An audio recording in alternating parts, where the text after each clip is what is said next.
రాయి విసిరినంత మాత్రాన బెదిరేది లేదని కురుక్షేత్ర యుద్ధంలో వైసీపీ గెలుపును ఎవరూ ఆపలేరంటూ కూడా జగన్ స్పష్టం చేశారు. ఇక మరోవైపు విజయవాడ సిపి క్రాంతి రాణా మాట్లాడుతున్నారు. లైవ్ ద్వారా చూద్దాం. చాలా మంది మొత్తం కాన్వేలో రోడ్కి ఇరువైపులా పబ్లిక్ ఉన్నారు, లైన్ పై పబ్లిక్ ఉన్నారు. తర్వాత దాబాకుడు సెంటర్ నుంచి అక్కడ దాదాపు ఒక 4-5 వేల మంది జనం ఉన్నారు. వాళ్ళు కాన్వే ఎదురుగా వాళ్ళు వెళ్ళారు. నెక్స్ట్ బసవపుణ్య స్టేడియం దాటిన తర్వాత అక్కడ జంక్షన్లో అక్కడ కూడా 1000 మంది జనాలు ఉన్నారు. రోడ్డుకి లెఫ్ట్ అండ్ రైట్ నాకు తెలిసి 4,000 to 5,000 ఉంటారు. మొత్తం కలిపి ఈజీగా 5,000 to 6,000 పీపుల్ ఉన్నారు ఇన్సిడెంట్ జరిగిన చోట. ప్లస్ రాత్రి around 8 o'clock and street lights అవి బికాస్ ఆఫ్ సెక్యూరిటీ రీజన్, నేను చెప్పిన సెక్యూరిటీ రీజన్స్ మూలంగా మేము ఆఫ్ చేయడం కూడా జరిగింది. సో పక్క నుంచి వేశారు. ఏంటంటే ఆ స్కూలు ప్లస్ వివేకానంద స్కూలు, ఆ స్కూల్ పక్క టెంపుల్ ఉంది, రెండింటికి మధ్య ఒక ఖాళీ స్థలం ఉంది. అంటే ఒక 4 feet వైడ్ ఎంటీ స్పేస్ ఉంది. ఆ స్పేస్ నుంచి కానీ దాని ముందు నుంచి కానీ స్టోన్ త్రో చేసినట్టు. తర్వాత మనం వీడియో ఫుటేజ్ చూస్తే సీఎం గారికి తగిలిన ఫోర్ హెడ్ తగిలిన ట్రాజెక్టరీ, ఆ తర్వాత వెల్లంపల్లి గారికి తగలడం, అక్కడి నుంచి ఆ రాయి కింద పడడం, అలాంటి ఆ ట్రాజెక్టరీ చూస్తే అది అంతా మ్యాచ్ అవుతుంది. అంటే సేమ్ డే నేను కూడా వెళ్ళాను, తర్వాత ఆఫీసర్స్ కూడా వెళ్ళారు, టెక్నికల్ ఎక్స్పర్ట్స్ కూడా పిలిపించాము. సో ఇప్పుడు దాకుండా ఎవిడెన్స్ ప్రకారం అంటే we have to catch the accuse దొరికినప్పుడు మనకు ఖచ్చితంగా ఏంటని తెలుస్తుంది. కానీ ఇప్పుడున్న వీడియోగ్రఫీ ఎవిడెన్స్ ప్రకారం అయితే అక్కడి నుంచి వేశారని చెప్పి అనుకోవచ్చు. ఏంటండి అంటే ఆ సైజ్ ఆఫ్ ద స్టోన్ మనకి ఫుటేజ్ వచ్చిన అంటే తర్వాత మేము క్లూస్ టీమ్ పంపించి మేము చెక్ చేయించామండి. నైట్ వెంటనే చెక్ చేసాము, కానీ వెనక పబ్లిక్ క్రౌడ్ రష్లో వెనక ఆన్కమింగ్ వెహికల్స్ లో మనకి వెంటనే కుదరలేదు. తర్వాత సబ్సిక్వెంట్గా ఫుటేజ్ ఆధారంతో మనం చూడడం జరిగింది.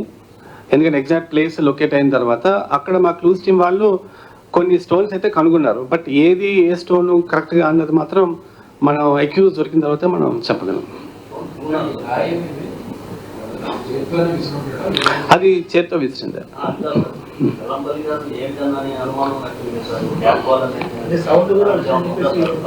సౌండ్ అంటే అండి అక్కడ lot of DJ sounds were there. అంటే ఒకటండి, అంటే నేను ఫుటేజ్లో చూసిన దాన్ని బట్టి మీరు కూడా it's all available out side, మీరు జాగ్రత్తగా చూడండి, ఎన్హాన్స్ చేసి చూసాము. అది ఒక అరచేతిలో పట్టేంత స్టోన్. అది క్యాట్ బాల్ అంటే జనరల్గా దాన్ని మార్బుల్స్ మాదిరి చిన్న ఉంటాయి క్యాట్ బాల్. అది మీకు ఇప్పుడు ఈ మనకుండే ఎవిడెన్స్ అంతా కూడా 2 megapixel ఎవిడెన్స్. 2 megapixel కెమెరాస్ ఉంటాయి కదా, 2 megapixel అనేది 2 or 4 what ever. It's not high definition camera కాదు కదా, దాంట్లో మనకి కనిపిస్తుంది, లైటింగ్ పడినప్పుడు కనిపిస్తుంది మనకి. ఎయిర్ గన్ను అంటే ఆ పిల్లెట్ ఇంకా చిన్నగా ఉంటుంది అది. But in any case, what I am saying right now, please understand this. I am not ruling out anything. Please understand this. What I am trying to say, it's జరిగి 2 days అయింది, almost 48 hours అయింది. And ఉన్న I witness accounts కానివ్వండి, video footage కానివ్వండి, లేకపోతే CCTV footage బట్టి నేను మాట్లాడగలను. ఎగ్జాక్ట్గా ఇప్పుడు దాకున్న ఎవిడెన్స్ ప్రకారం అయితే రాయి ఒక వ్యక్తి సరడం అనేది మనకి ఖచ్చితంగా తెలుస్తుంది. బట్ అది క్యాటపుల్టా లేకపోతే ఎయిర్ గన్ అన్నది మనకి అక్యూజ్ దొరికి ఆ రకంగా ఎవిడెన్స్ వస్తే then it's different story. But ఇప్పుడు అంటే మీరు పడిన ట్రాజెక్టరీ, తగిలిన ట్రాజెక్టరీని చూడాలి కదా.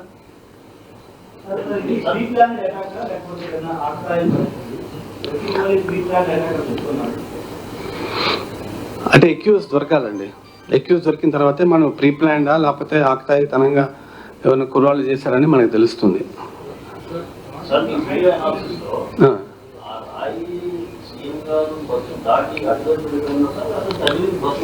లేదు, అవతలకి వెళ్ళిపోయింది.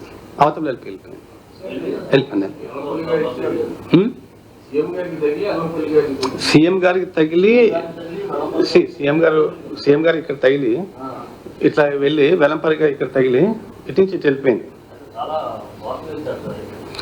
రాయి విసరడం గట్టిగా బలంగానే వేశారు. రాయి విసరడం బలంగానే వేశారు. అంటే ఇట్స్ అన్ఫార్చునేట్ ఇన్సిడెంట్. బట్ అది పొరపాటున టెంపుల్ రీజియన్లో కానీ లేకపోతే ఇంకేమన్నా టెంపుల్ దగ్గర కానీ లేకపోతే డైరెక్ట్ ఐ తగలడం కానీ లేకపోతే హెడ్ ఉంటాయి కదా సెన్సిటివ్ ఏరియాస్ తగిలితే ఇంకా చాలా ప్రమాదం జరిగింది. It's a totally unfortunate incident. Should have happened. అంటే మేము ఇంత బందోబస్తు పెట్టి ప్రికాషన్స్ జనరల్గా మీరు చూస్తుంటారు. ఇంతవరకు we take lot of care, visits అంటే చాలా జాగ్రత్తలు తీసుకుంటాం. అయినప్పటికీ జరగడం అనేది it's a unfortunate incident. But విసరడము, బలంగా విసరడము, అది ఇంకా సెన్సిటివ్ పార్ట్కి తగిలి ఉంటే మాత్రం చాలా ప్రమాదం అయ్యేది. డెఫినెట్లీ ఎవరికైనా ప్రమాదం అవుతుంది. దాడికి సంబంధించి 2 విషయాలు వెలుగులోకి వచ్చింది సార్. ఒకటి వెస్ట్ కాన్స్టిట్యూన్సీకి సంబంధించినటువంటి ఒక రౌడీ షీటర్ ద్వారా జరిపారు అనేటువంటి చెప్పడం మర్చిపోయాను, చూడండి వినండి. ఓకే, 4 రోజుల క్రితమే one of the person social మీడియాలో సంథింగ్ సెన్సేషనల్ జరగబోతుంది ఈ విజయవాడ. చూడండి సోషల్ మీడియాలో ఏమొచ్చిందో నా దృష్టికి అయితే రాలేదు. మీ దృష్టికి నాకు ఇవ్వండి, will find out what it is. Okay, మీరు ఇవ్వండి, మా ఆఫీసర్స్కి ఇవ్వండి, నేను చూస్తాను. మీరు నాకు ఇవ్వండి, నేను చూస్తాను. అంటే అది ఏ దీంట్లో వచ్చిందో మనకు తెలియదు కదా. మీరు ఇవ్వండి, ఇప్పుడే చెప్తున్నారు కదా మీరు నాకు. Let me just check it up.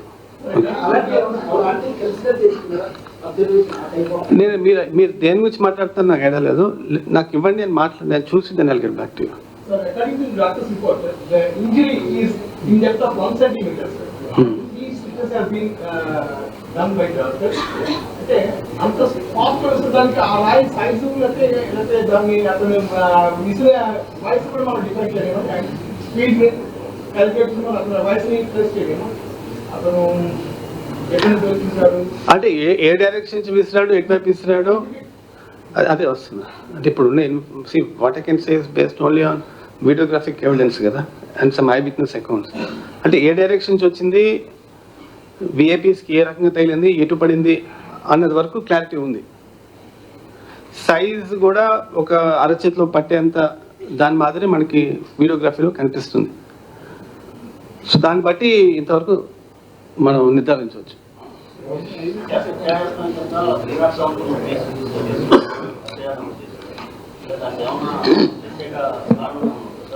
అంటే ఒకటి అంటే వాళ్ళు ఇచ్చిన కంప్లైంట్ బట్టి ఒకటి, తర్వాత based on the gravity of the issue and based on the circumstances and what is the intended consequence, what could have happened, ఒక తగలని చోట తగిలితే ఏమయ్యేది. So all this we have to take in account, but mostly depending on the complaint we have book the case.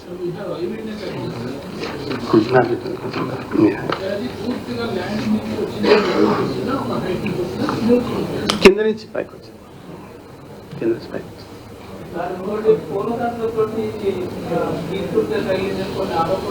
లేదు పోలేదండి, అది ముందు ఎక్కడ అక్కడ లేదు. లేదు లేదు లేదు లేదు లేదు ఓకే.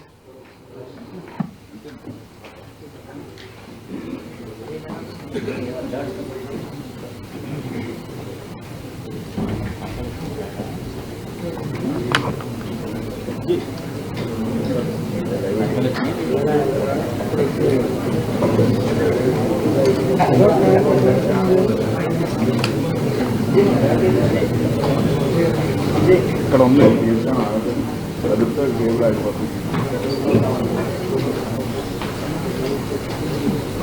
Okay sir.